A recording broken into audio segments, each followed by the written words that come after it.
Abra sua Bíblia no livro de Atos, capítulo 17. Atos 17, versículo 1. Você abriu aí? Eu vou estar lendo na Nova Almeida Atualizada. Se a sua versão for diferente, fique tranquilo, vou explicar o que eu vou ler. Diz assim, Atos 17, 1. Tendo passado por Anfípolis e Apolônia, Paulo e Silas chegaram a Tessalônica, onde havia uma sinagoga dos judeus. Paulo, segundo seu costume, foi procurá-los e por 3 sábados discutiu com eles a respeito das Escrituras, expondo e demonstrando ter sido necessário que Cristo padecesse e ressuscitasse dos mortos. Paulo dizia: esse Jesus que eu anuncio a vocês é o Cristo, ou é o Messias. Alguns deles foram persuadidos e se juntaram a Paulo e Silas. O mesmo aconteceu com numerosa multidão de gregos piedosos e muitas mulheres importantes. Os judeus, porém, movidos de inveja, trazendo consigo alguns homens maus dentre a malandragem, reuniram uma multidão e provocaram um tumulto na cidade. E, atacando de surpresa a casa de Jason, procuravam trazer Paulo e Silas para o meio do povo.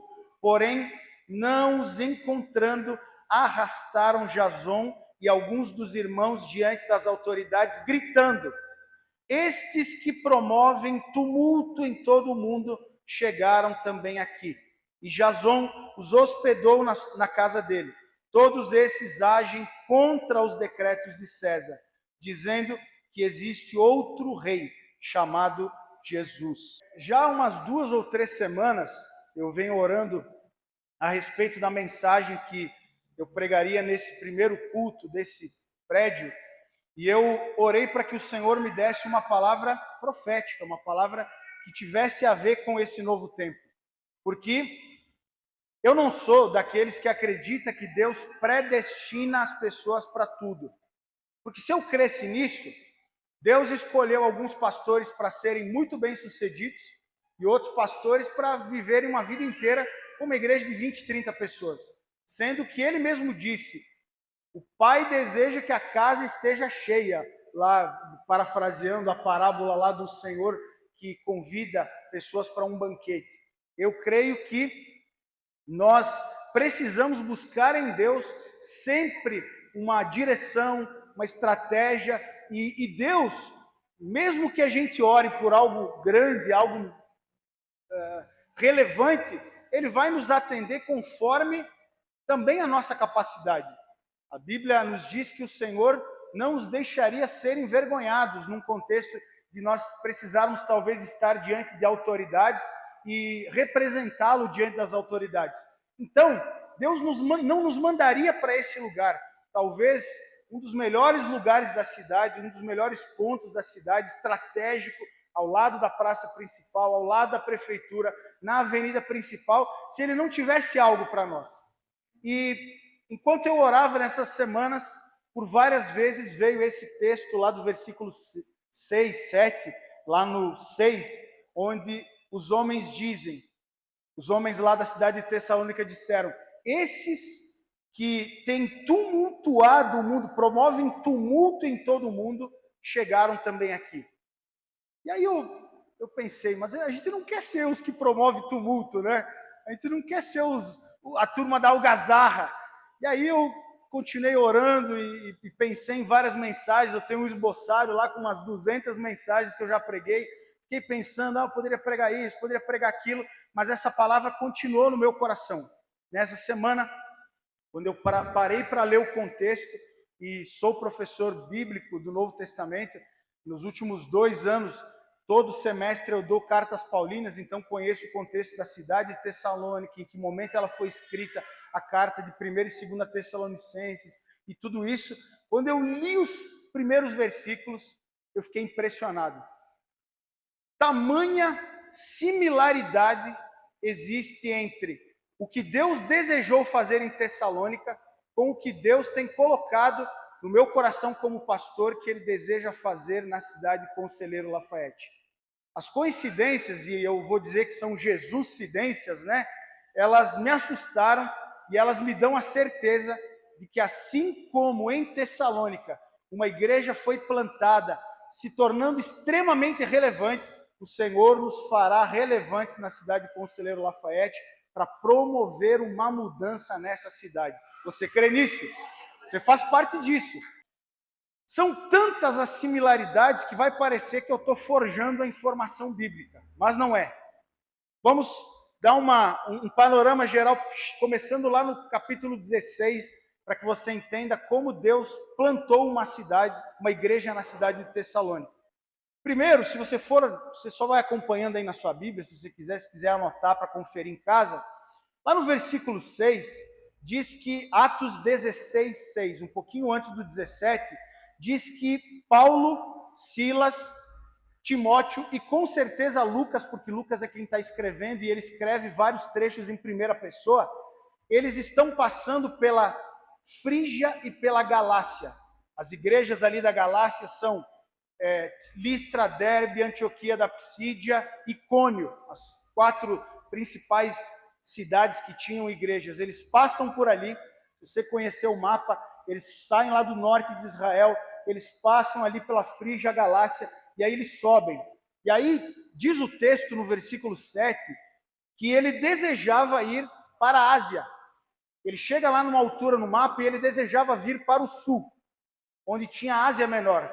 Éfeso, Esmirna, Tiatira, Filadélfia, Laodiceia, todas aquelas igrejas da Ásia Menor que está lá no livro de Apocalipse. Mas diz o texto, no versículo 6, que o Espírito impediu Paulo de vir para o sul. No versículo 7, Atos 16, 7, diz que ele desejava ir para o norte, para Bitínia. Provavelmente ele desejava chegar lá em Bizâncio, Constantinopla, pegando a Via Ignátia do Comércio e percorrendo toda a Via Ignátia, que era uma estrada muito famosa, eu vou citar ela em outro momento da mensagem. Mas também o Espírito impediu que ele fosse para o norte. Detalhe, ele vinha do leste para o oeste.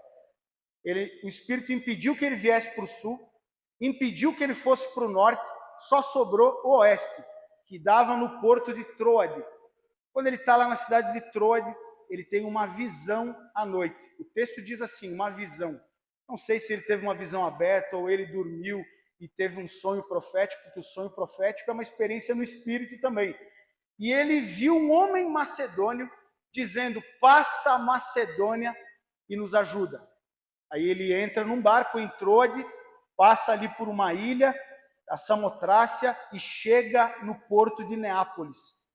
Se ele desejava ir para Bitínia e pegar a Via Ignátia, lá do começo, a Via Ignátia era uma estrada que ligava Bizâncio, depois vira Constantinopla, a Roma. Ela ia até o litoral da Grécia, atravessava o mar, pegava a Via Ápia e ia até a Roma. Essa estrada ligava o Oriente e o Ocidente comercialmente. Todos os comerciantes lá por via terrestre precisavam passar pela Via Ignátia. Paulo tinha uma estratégia.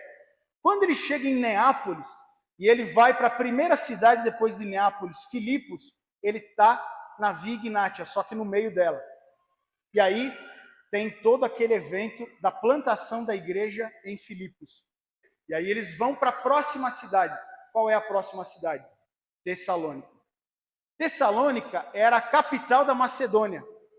Das igrejas que a gente conhece pela Bíblia, que fazem parte da Macedônia, nós temos Filipos, Tessalônica e Bereia, que é a próxima cidade, que a gente não vai chegar nessa parte do texto. Tessalônica era a capital.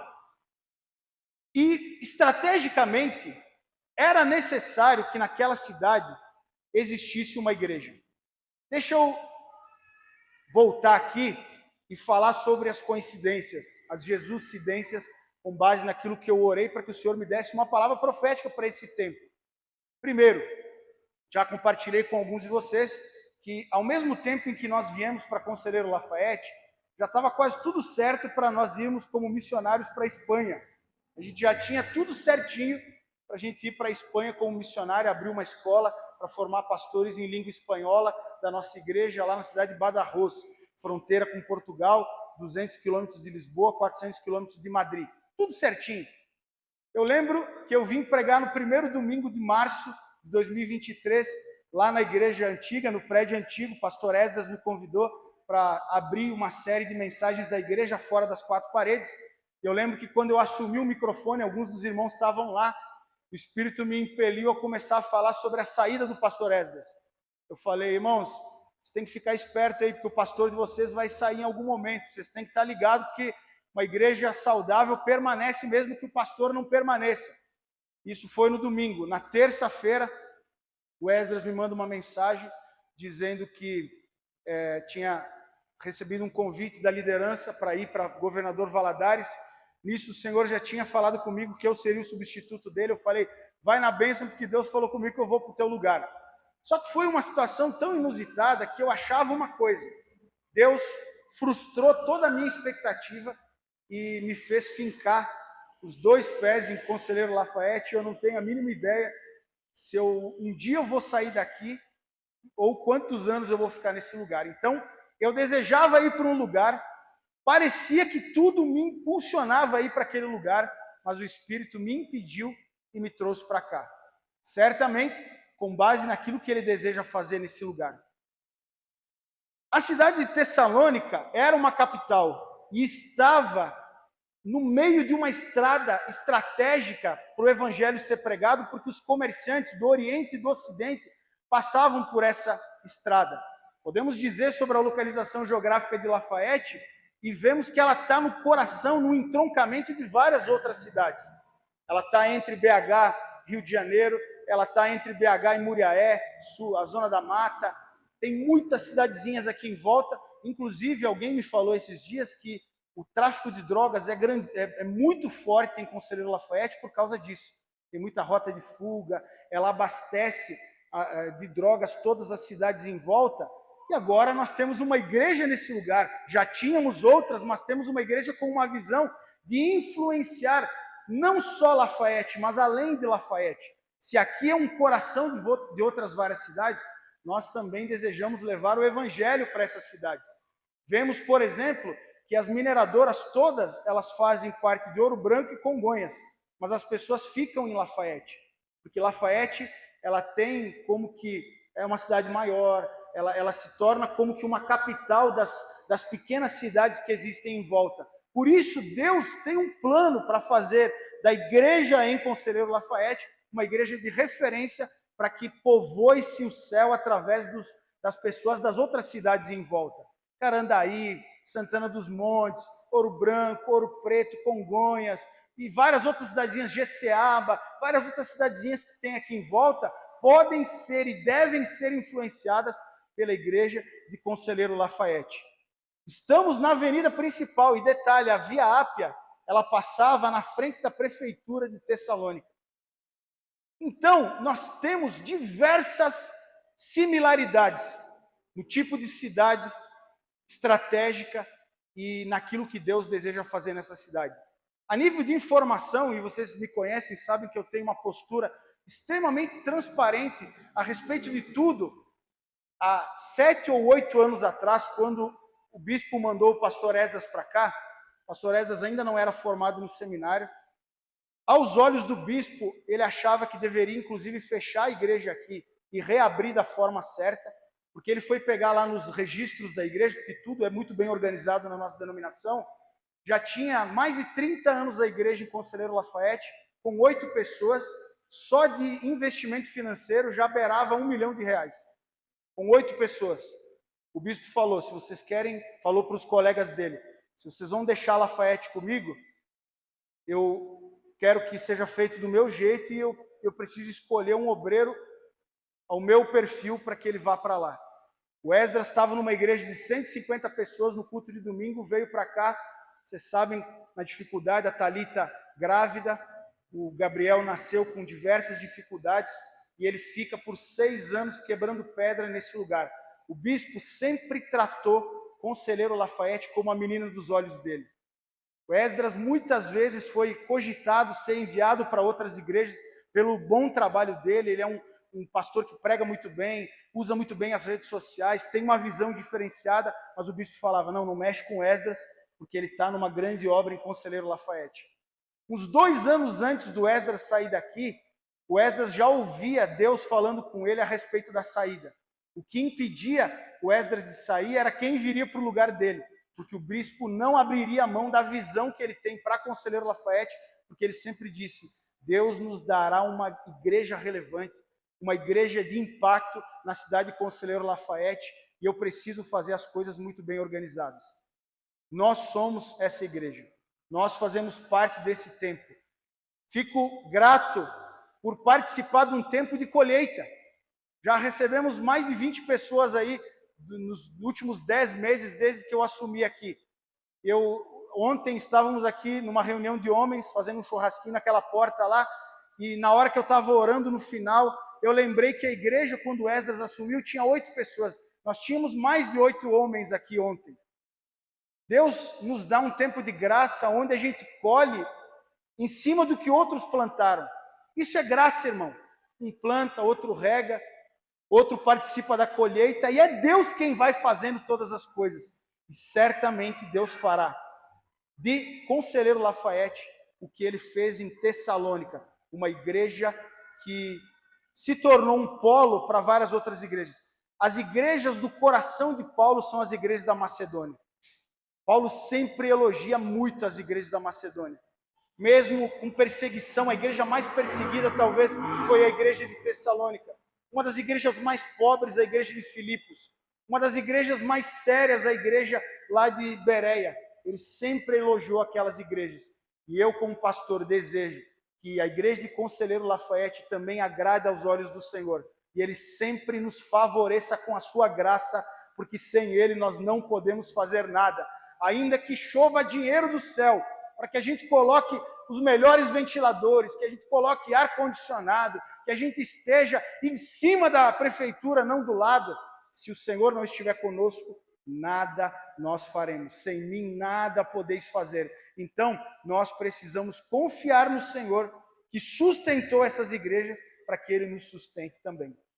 De forma resumida, com base nos versículos que nós lemos, quero trazer 3 informações para vocês que têm a ver com o que nós cremos a respeito de igreja. Primeiro, temos uma visão, e eu vou compartilhar ela com você para que você tenha ela também. Temos uma missão. Segunda coisa, temos uma missão e temos um foco nessa cidade. Diga comigo, temos uma visão, temos uma missão, temos um foco. No versículo 1, diz que eles chegam na cidade de Tessalônica, na capital da Macedônia. Lembre-te do que eu falei, no meio da Via Ignátia. Aqui, em Tessalônica, era uma cidade militar. Uma das maiores bases militares do Império Romano ficava ali, porque ela estava estratégica também. Ao sul, você pegava no porto de Bereia um barco e vinha para Atenas. A oeste você tinha o Oriente, a oeste você tinha a Itália, Roma, e a oeste você tinha o Oriente. A visão que nós temos é fazer da igreja num lugar tão estratégico como aqui, que pode influenciar várias outras cidades, inclusive os que vão para o Rio de Janeiro, inclusive os que vão para a Zona da Mata, além dos que estão muito próximos, é que nós façamos dessa cidade uma cidade que ela é uma referência em quesitos igrejas. E eu digo igrejas porque essa visão não engloba apenas nós. Faço parte, junto com o pastor Lucas, do Conselho de Pastores, e temos trabalhado com afinco nessa ideia de que as igrejas se unam.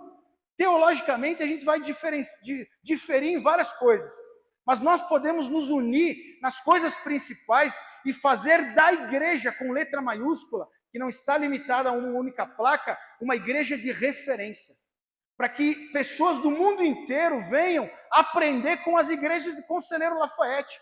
Por que não? Você já ouviu falar em Laranjeiras do Sul, Paraná? Você já ouviu falar?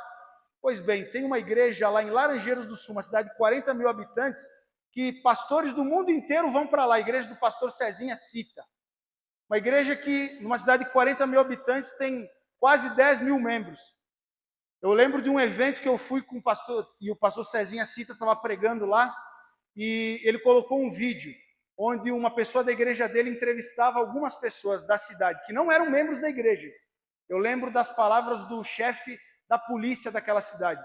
A pergunta era: o que aconteceria se a igreja metodista, eles são metodistas do Brasil, se a igreja metodista saísse da cidade de Laranjeiras do Sul? O chefe da polícia falou: não, de jeito nenhum, nós não vamos deixar, porque olha só, um monte de gente que está naquela igreja eu prendi. Eu tinha que ir lá em ocorrência, porque o cara batia na mulher. Um monte de gente drogada que dava problemas para nós, hoje são membros fiéis daquela igreja. Essa igreja não pode sair dessa cidade. Meu irmão, as pessoas saem do mundo inteiro, do Brasil inteiro, para ir lá para Laranjeiras do Sul, no interior do Paraná, aprender com um pastor numa cidadezinha pequena. Por que não? Nós podemos ser um farol, não só para ensinar igrejas, mas para ensinar cidades, inclusive, como tratar as igrejas e como as igrejas podem se relacionar com as causas da cidade. Essa é a nossa visão, fazer da igreja uma igreja relevante na cidade, para a cidade. Meu irmão, numa cidade de matriz católica, quando a gente se move para atender as necessidades da cidade, Deus usa católicos, Deus usa pessoas não evangélicas para nos abençoar. Temos visto as janelas do céu se abrindo sobre nós, mesmo sendo ainda uma igreja inexpressiva comparada com outras igrejas em número de membros de Lafayette. Temos algo próximo de 70, 80 pessoas como membros efetivos. Uma frequência de 80, 100 pessoas, sempre tem uns que faltam, gira em torno de umas 100 pessoas. As janelas têm se aberto, porque quando nós estamos na visão, Deus usa todo mundo. O pessoal que está mais presente aqui sabe como Deus tem usado pessoas improváveis para nos abençoar. Contratamos um cara do gesso para fazer aquela divisão ali na entrada, que vai ser o templo das crianças, fazer também 2 portas aqui atrás, e mais uma outra parede ali em cima numa sala. O cara trabalhou sábado, trabalhou todos os dias até 10 horas da noite.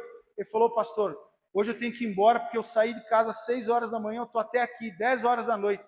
O cara falou: não, como que é para a igreja, eu vou vir aqui. Ontem eu lembrei das gradezinhas, das telinhas nas janelas aqui, para que nenhuma criança se aventure ali naquelas janelas. Liguei no final da tarde, um cara falou: não, meu amigo, só segunda-feira eu vou poder ir aí, porque eu estou cheio de serviço. Falei: ô meu irmão, vai ser uma igreja lá, vai estar cheio de criança na sala, me ajuda aí, cobra um pouquinho a mais de mim aí, mas vem. Falou: vai para a igreja, estou indo agora aí. Chegou ele e o outro cara, comecei a pregar para eles, um desviado, o outro não conhece Jesus. Ela falou: não, eu vou voltar para a igreja e tal. Gente que 6 horas da manhã, em dia de semana, estava aqui limpando, pintando. O cara do taco, comecei a pedir um monte de coisa para ele. Ele falou: pastor, esse tipo de serviço para mim é ruim, vim fazer picado. Eu pago a diária dos meninos aqui e nunca acaba. O negócio é a gente pegar de um dia para o outro. Eu falei: ô meu irmão, mas eu preciso que tenha culto domingo aí, me ajuda. O cara veio ontem de manhã, o dono da empresa veio com outro funcionário aqui para terminar a parte. Deus usa até os ímpios para abençoar a igreja quando a gente está na visão, quando a gente está no propósito certo. Irmão, nós precisamos pensar além do nosso próprio umbigo. Qual pastor Lucas, não deseja ter todas as suas cadeiras ocupadas? A Miriam me deu uma ideia: o pastor, vamos fazer umas arquibancadas ali na galeria daqui a um tempo e tal, que aí dá para botar mais umas 50, 100 pessoas. Eu já estou sonhando com as arquibancadas, Miriam. Mas de nada vale a gente abarrotar esse prédio aqui e a gente ser irrelevante na cidade de Lafayette. As pessoas nem saberem que existe uma igreja de Jesus. Elas nem saberem que existe um lugar onde milagres acontecem. Onde mesmo aqueles que não têm mais esperança podem vir aqui, porque há uma palavra que muda destinos, muda situações. Nós precisamos tornar a igreja conhecida para que Cristo seja glorificado, para que Cristo seja conhecido nesse lugar. Meu irmão, se nós saíssemos daqui, o que as pessoas diriam? Desculpa, Lucas, vou ter que te citar aí numa conversa que a gente teve no meu carro. Um dia eu dei carona para o Lucas depois de uma reunião do conselho e o Lucas falou: não, mas eu estou muito feliz, pastor Jefferson, que tem chegado umas igrejas novas na cidade aí, e igual você, igual o pastor Leonardo aí.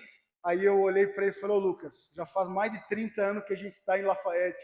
Aí ele ficou todo vermelho do jeito que ele está agora aqui. Eu falei: não, cara, fica tranquilo, isso aí é problema para a gente, que a gente já está 30 anos na cidade e ninguém conhece a gente. Tem alguma coisa errada. Jesus não edifica uma cidade e esconde ela no vale, joga em cima do monte. Jesus não acende uma candeia e coloca embaixo da cama. Ele quer colocar um lugar mais alto para iluminar o máximo de pessoas possíveis. Quando nós estamos na visão, o Senhor abre as portas, o Senhor abre as janelas. E eu não estou criticando os meus antecessores. Não conheço os outros, conheço o pastor Isaac lá, de uns 15 anos atrás, foi pastor aqui, um grande homem de Deus, está edificando uma grande igreja lá em Itabira. Igreja extremamente relevante na cidade de Itabira. Não estou criticando os meus antecessores. Eu estou dizendo que se o Senhor está nos colocando em cima de um pedestal, em cima de um monte, num lugar alto, é para que a gente ilumine, irmão. Isso não parte só do pastor. Você é luz no seu condomínio. Você é luz no seu prédio. Você é luz no seu trabalho. Bata no peito e diga: eu sou de Jesus. Pode me imitar, porque eu imito a Cristo. Pode seguir meu exemplo, porque eu sou alguém fiel às Escrituras. Se você for luz onde você estiver, pessoas serão atraídas à presença de Jesus e serão transformadas. Meu irmão, nós queremos ser uma plantação do Senhor nessa cidade. Existe uma diferença entre uma floresta com muitas árvores frutíferas e uma plantação. Eu lembro, atrás da casa da minha mãe, tinha uns 10 quilômetros de matagal. Eu me criei no meio daquele mato. A gente saía de manhã, na época que a gente não estudava, saía de manhã, ficava até o final do dia, não levava água, não levava comida. Por quê? Porque tinha mexerica, a gente chama de bergamota lá no Rio Grande do Sul, mexerica, pinhão, amora, a gente sabia onde tinha fonte de água, a gente vivia no meio do mato e comia daquelas frutas. Eu lembro das mexericas, elas ficavam 5 quilômetros depois do campo dos padres. Os padres tinham um campo lá que criava touro, a gente tinha que olhar se os touros estavam lá para fugir deles, para atravessar, por do outro lado tinha uva, uma plantação de uva, e eu vou confessar o pecado que a gente roubava lá de um plantador de uva, e tinha também as mexericas lá do outro lado. Árvore no meio de uma floresta é uma coisa, nós queremos ser uma plantação. Plantação tem organização, plantação tem planejamento, plantação, uma árvore está conectada com a outra. Você planta milho, no mesmo buraquinho que você joga a semente do milho, você joga uma semente de abóbora. Por quê? Porque enquanto a abóbora cresce, ela elimina ali os bichinhos que vêm comer o milho. Acaba o milho, tem as abóboras. E aí é um ciclo, aí você planta outra coisa. Tem todo um sistema no plantio. Queremos ser uma plantação onde o Senhor conecta uma árvore frutífera a outra árvore frutífera, a outra árvore frutífera, a outra e a outra. E assim a gente vai dando fruto para que as pessoas sejam alimentadas, para que os sedentos sejam saciados nessa cidade.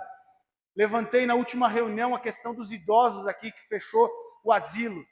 E aí eu levanto as bolas e não tem nem gente para trabalhar, né? Eu falo: ó Deus, a visão vem antes do recurso.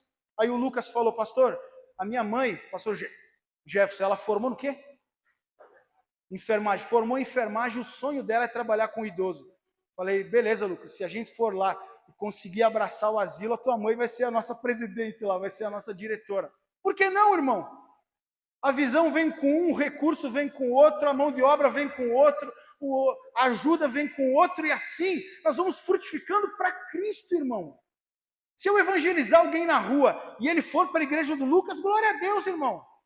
Se ele for para a assembleia, glória a Deus, o importante é que ele seja salvo. De vez em quando eu pego o Uber lá no Novo Horizonte. Todo Uber eu dou um jeito de pregar para eles. Ontem o cara, eu estava lá, o Herbert passou: aí, pastor, o que você está fazendo aí? Não, estou pegando um Uber, estou indo lá no churrasco e tal. O cara chegou. Aí eu vi que ele botou na rádio evangélica. Aí eu falei: você é evangélico, irmão? Sou da Igreja Assembleia de Deus, do pastor, esqueci o nome dele e tal. Eu falei: que bênção, meu irmão, eu sou pastor e tal. Glória a Deus, vamos orar aí pela cidade e tal. Eu, assim, vi que ele era crente e não vou pregar para ele. Mas a gente tem que pregar para todo mundo. E se ao pregar para ele, ele voltar para a igreja que ele saiu e não ser a nossa, glória a Deus, Cristo está sendo glorificado. Nós precisamos ter uma visão que vai além do pastor, para que a gente seja relevante. Quantas pessoas que não fazem parte da igreja eu conheço, eu e a Dani conhecemos em Conselheiro Lafayette? Umas 10 ou 15, chutando alto. Quantas pessoas o Wesley conhece? O Wesley já trouxe um monte de amigo dele aí. para a gente pregar o evangelho. Quantas pessoas o Mateus conhece? Quantas pessoas o Márcio conhece? Chegam os caras aqui, já são amigos do Márcio. Glória a Deus, você tem que pregar para eles. Não adianta também você marcar a visita e chamar o pastor. Se o pastor não puder, a pessoa vai ficar sem ouvir a palavra. Você prega, você ora, Deus te usa para fazer milagre. Pedro, oramos por ele semana passada, ele estava com o joelho, tinha torcido o joelho. Quantos dias antes do culto? 3, 4 dias? 3 dias, ele torceu o joelho. Estava com o joelho inchado, falei, Jesus vai te curar. Oramos por ele, no dia seguinte ele está subindo um morrão da casa dele, deu um estralo no joelho, aí ele ficou com medo de subir, quase ligou para a mãe dele para ir buscar ele. Ele falou, será que piorou o joelho? Melhorou. Aí ele começou a retar, não está doendo mais nada. Aí subiu, aí chegou para mim no outro dia na obra aqui, pastor, Jesus me curou, a oração foi respondida, estou sem dor, foi jogar bola 2 dias depois, né? Aí eu falei, Pedro, você tem que, faz um vídeo, cara, marca a igreja, me marca, fala para os teus amigos. Aí ele falou, falei com o pessoal da escola, até os caras que não acreditavam, começaram a acreditar porque eles viram o meu joelho torcido e agora eu estou jogando bola de novo. É assim, meu irmão, que Cristo vai sendo multiplicado na cidade e as pessoas vão crendo nele, entregando a vida para ele. Você precisa fazer a sua parte. Você precisa ser um missionário no seu condomínio, um missionário no seu trabalho. No versículo 2 e 3, diz que Paulo ia para a sinagoga, e ele foi por 3 semanas na cidade de Tessalônica, e diz o texto que ele discutia a respeito das Escrituras, expondo que era necessário que Cristo padecesse e ressuscitasse, e anunciando que Jesus de Nazaré lá, era o Messias, esperado pelos judeus. Meu irmão, essa é a nossa missão. A nossa visão é fazer da nossa igreja uma igreja relevante nessa cidade. Se possível, conectando outras igrejas também, para que a igreja com letra maiúscula seja relevante nessa cidade. A nossa missão tem a ver com anunciar a Cristo, conforme ele se revela nas Escrituras. Tem igreja fazendo um monte de maluquice que Jesus não mandou, que não precisa. Tem um monte de gente pregando um monte de coisa que não precisa. O que é necessário para que as pessoas sejam salvas? Expor Cristo, através da palavra. Expor aquele que necessitou morrer e ressuscitar. E se ele ressuscitou, ele está vivo. Por estar vivo, as pessoas podem se relacionar com ele. Ao se relacionar com eles, elas conhecerão um Salvador, um Senhor. É isso, é só isso, meu irmão. É simples. Tem pastor, Lucas, que fica inventando moda. Tem pastor que no passado era uma referência para mim, porque pregava a cruz, pregava o evangelho, pregava salvação, volta de Jesus e tal. Hoje os caras estão mais coaching do que pregador.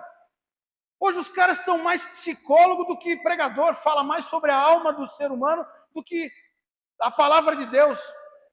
O que nós temos que fazer, missão, tem a ver com o que a gente faz para executar a visão. É anunciar a Cristo. Pelo amor de Deus, meu irmão, não fica falando da igreja metodista wesleyana. Não fica falando do teu pastor, não. Meu pastor é um cara barbudo e tal, um cara lá do Rio Grande do Sul, ele é meio pedrão e tal. Não vai ser isso que vai atrair as pessoas. Não, na minha igreja é legal, a gente toca até uns rock. Você viu como hoje deu para ouvir o solo da guitarra, né? Na outra igreja não dava, irmão. Lá na igreja o pessoal faz um solo de guitarra, o baterista arrebenta lá. Não é isso que vai salvar as pessoas. É Jesus, irmão. Não porque a gente está num lugar maravilhoso do lado da prefeitura, e daí?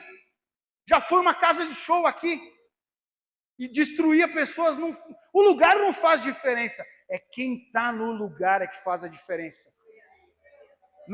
A Bíblia diz, os que confiam no Senhor são como os montes de Sião, não se abalam, mas permanecem para sempre. Não é porque a gente é corajoso, a gente firma o peito, cerra os punhos e pode vir os demônios. Não é isso que faz a gente ser inabalável. É o inabalável habitando em nós.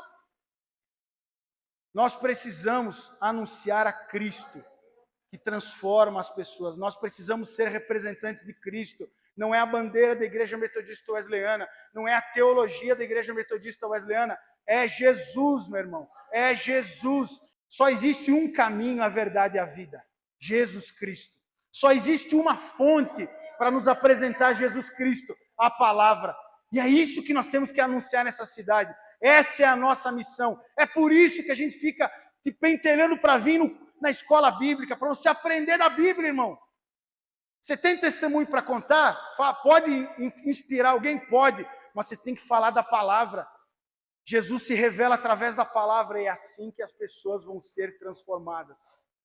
Jesus veio para oferecer, meu irmão. Jesus veio para ofertar perdão, ofertar salvação. E é assim que você tem que ser. Você tem que dar solução para as pessoas apresentando Jesus. Você tem que levar esperança para elas. E Jesus é a esperança, Jesus é a verdade, o caminho, a verdade e a vida. Ninguém vai ao Pai, ninguém vem ao Pai, Jesus disse, se não for por mim. Caminhe com Jesus, fale sobre Jesus, cresça no conhecimento da palavra, transmita isso e pessoas serão salvas à sua volta. O nosso foco, meu irmão, tem a ver lá com o versículo 4. Olha o que diz no versículo 4. Temos um foco também. Temos um objetivo final e que nós desejamos alcançar isso. Diz no versículo 4. Alguns deles foram persuadidos. Deles quem? Dos judeus. Dos religiosos da cidade. Alguns deles foram persuadidos. Porém, versículo 4. O mesmo aconteceu com numerosa multidão de gregos piedosos, os improváveis, os não crentes, os pecadores, os gregos lá, né? E muitas mulheres importantes. Nós desejamos que pessoas sejam agregadas a nós, só para aumentar as cadeiras ocupadas, só para aumentar o hall de membros, só para a gente tirar foto com cada dia mais pessoas. Não, meu irmão. Porque o nosso alvo nessa cidade é formar um exército. Você pode dizer isso comigo? O nosso alvo nessa cidade é formar um exército. E eu uso a ilustração do exército porque nós estamos em guerra, meu irmão. Minha filha hoje, a gente chegou 8 e pouquinho da manhã aqui, ficou até 2 horas da tarde. Minha filha estava ali, aí a Raquel pegou ela no colo, ela falou, pastor, ela está bem quentinha. Botei a mão na cabeça e falei, acho que ela está com febre. A Dani depois chegou em casa, estava com 39,3. Ela falou, amor, se ela não melhorar, eu não vou ir para o culto. Ela deu um remédio lá, 10 minutos ela estava brincando. O Márcio já teve crise de ansiedade em umas semanas aí, que fez ele ficar em depressão 2 anos lá em Congonhas. Ele teve numa tarde, teve que vencer para se levantar. Um dia ele está vindo para a obra, arrebenta o pivô da roda do carro. Se ele tivesse na BR, ele tinha capotado o carro. Wesley ficou doente. Jefferson teve uma crise terrível uns 2 meses atrás.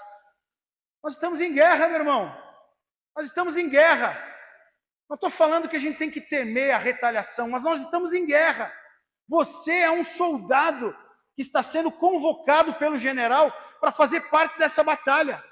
Se o Senhor está te acrescentando nesse lugar, você precisa dizer, Senhor, me dá a armadura aí, me dá a espada, me ensina a usar, porque eu quero fazer parte disso. Tem a ver com salvação de vidas, tem a ver com fazer a diferença nessa cidade, eu quero participar.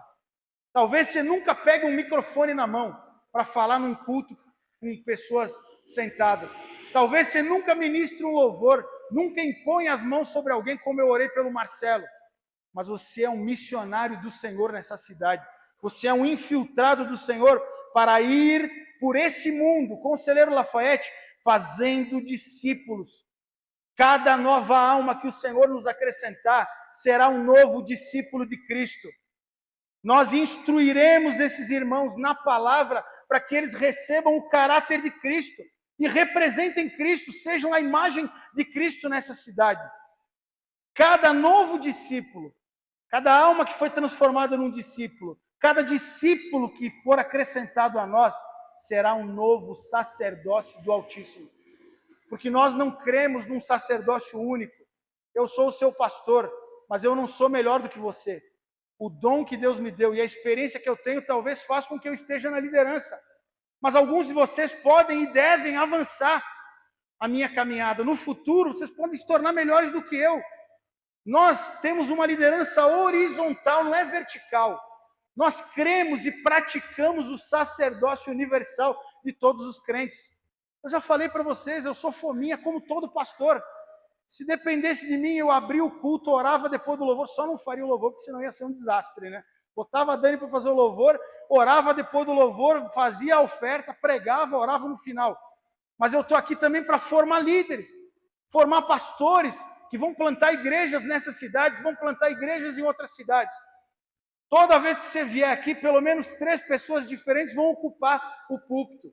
Por que a gente não tem cadeira aqui? Esses dias algum de vocês, não lembro quem, falou, pastor, está meio pequeno esse palco. Eu falei, eu deixei pequeno para ninguém inventar de colocar cadeira lá em cima, né?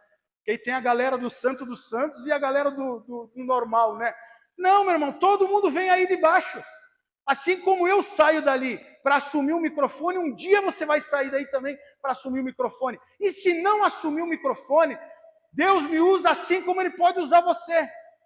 O pastor Gerson é um cara ungido, orou pelo joelho do Pedro e Jesus usou ele para curar o joelho do Pedro. Você pode também ser usado. Os que crerem em meu nome expulsarão demônios, curarão os enfermos, pegarão os serpentes e escorpiões, se beberem alguma coisa mortífera, não lhes fará mal algum. Os que crerem. Meu irmão, você pode ser usado, assim como um pastor é usado. Milagres podem acontecer através da sua vida, assim como eles podem acontecer através da minha. Nós estamos formando um exército. Por isso, meu irmão, ajusta a tua armadura, empunha a tua espada, e se não souber usar a espada, diga, Espírito Santo, me ajuda aí, eu preciso aprender a empunhar a espada, e usa a espada. Estamos em guerra, meu irmão. A nossa luta não é contra carne e sangue, é contra principados e potestades. Não é o teu marido que é um desviado, sapecado, enviado do inferno, é os capetas que envolvem ele.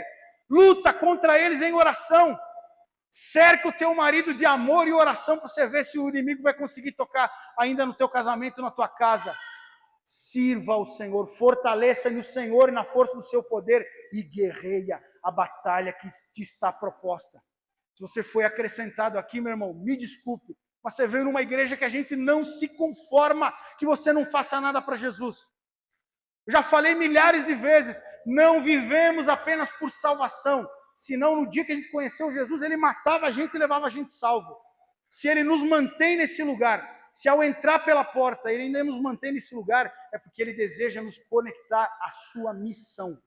A missão de Jesus não é minha, não é dos pastores, da liderança principal, dos presbíteros, é de você também. Se levante e sirva ao Senhor. Você deseja fazer parte desse exército? Se coloque em pé nesse momento e nós queremos orar por você.